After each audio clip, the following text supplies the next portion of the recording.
Good morning. Our guest today is Janice Richardson, one of the topmost experts in digital citizenship, digital learning, and child rights in Europe and also beyond.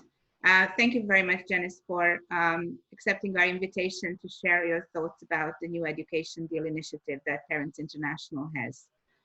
And my first question is, which are the messages on our call for action that resonate with you most?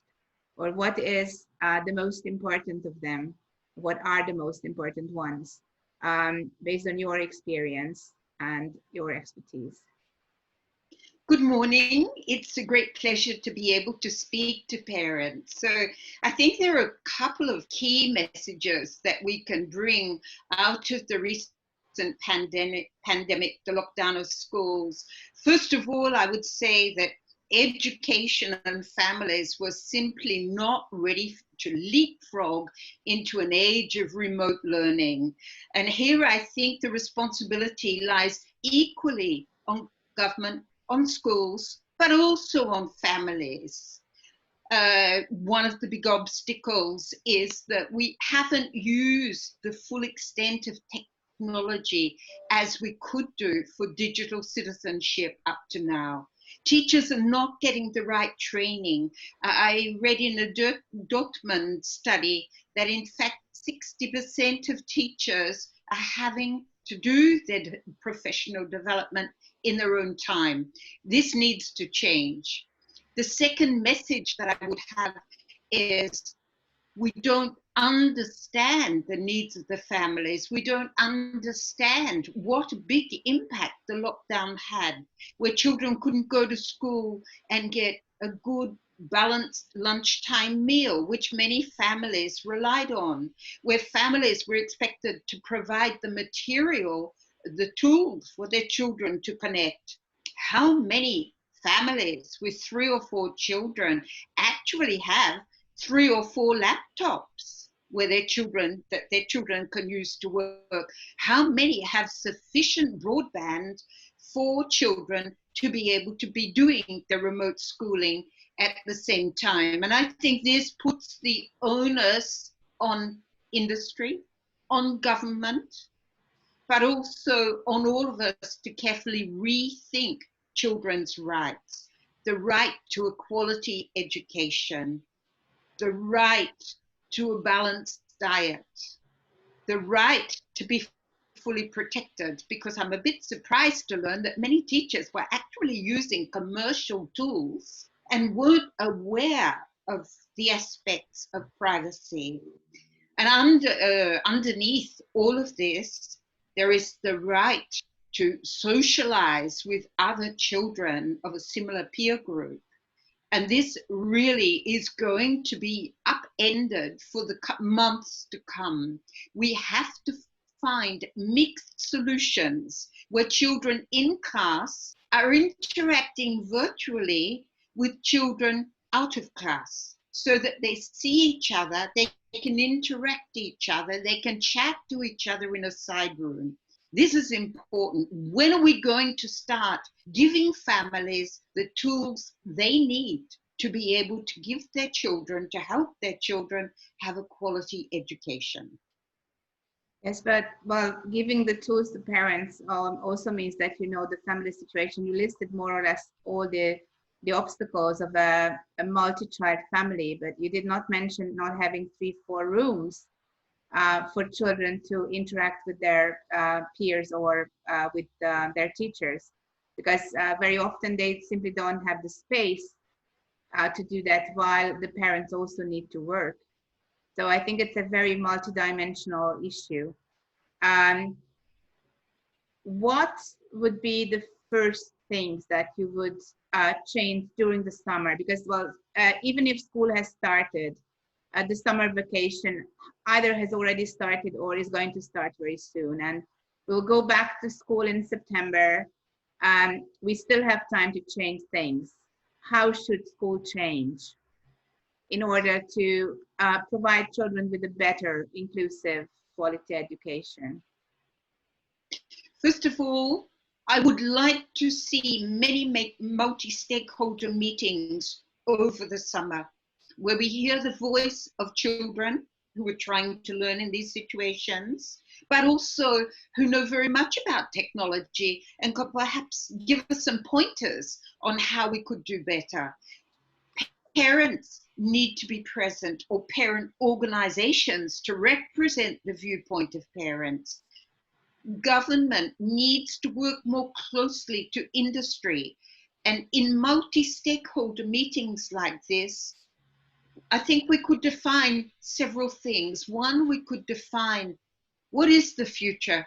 What sort of learning? How do we mix remote learning with face-to-face classroom learning? How do we exploit all of these wonderful resources that are online, and also the sense-making practices that teachers are already using?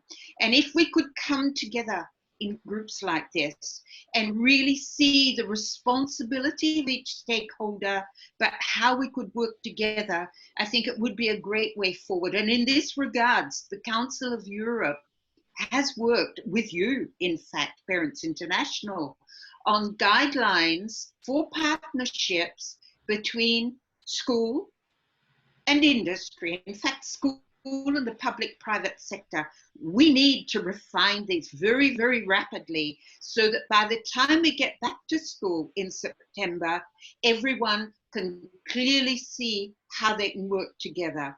The second thing I would like to see happen over summer is much more free training for teachers so that they fully understand the capacity of remote learning, how they can mix it with face-to-face, what resources they can use, but also to learn about the platforms. And this leads me to my third point, platforms.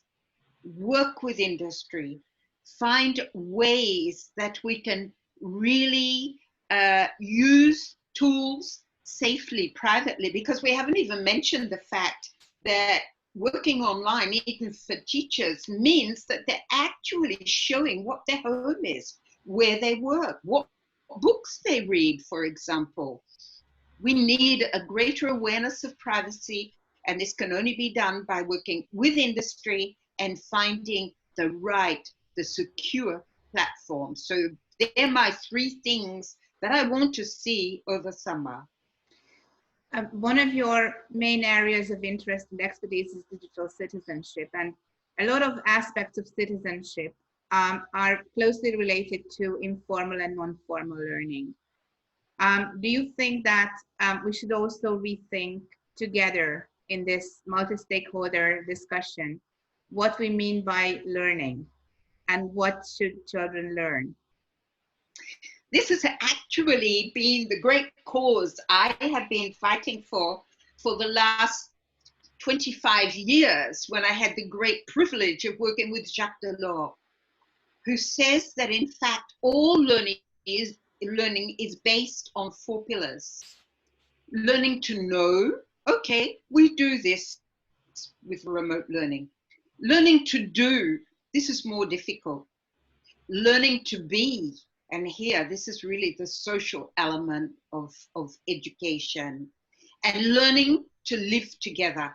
And I think we really have not mastered these 3 pillars, and we need to look at these because a child is much more now than knowledge. At the Council of Europe, we say that in fact, to be a digital citizen, it's very important to master around 20 competences, and we divide these into 4 areas: values, attitudes, skills, and the final one is knowledge and critical understanding.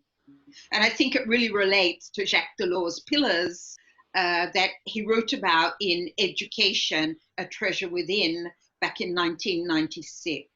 So we cannot do these things until we master formal, informal, flip learning, call it what you want.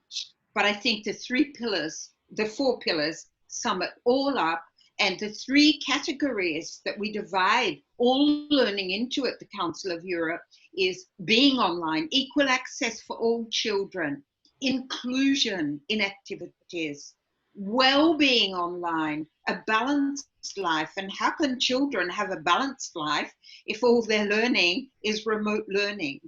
And thirdly, rights online, which is really extremely important. It's about active participation, not a child sitting and getting a lesson and having to absorb it.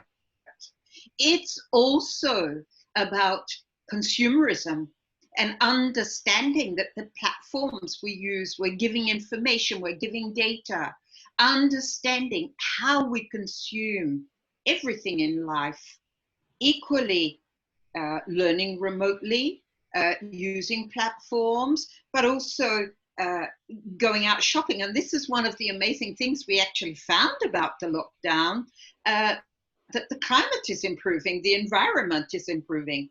That's the positive side. And let's hope we'll carry these positive lessons after the pandemic also.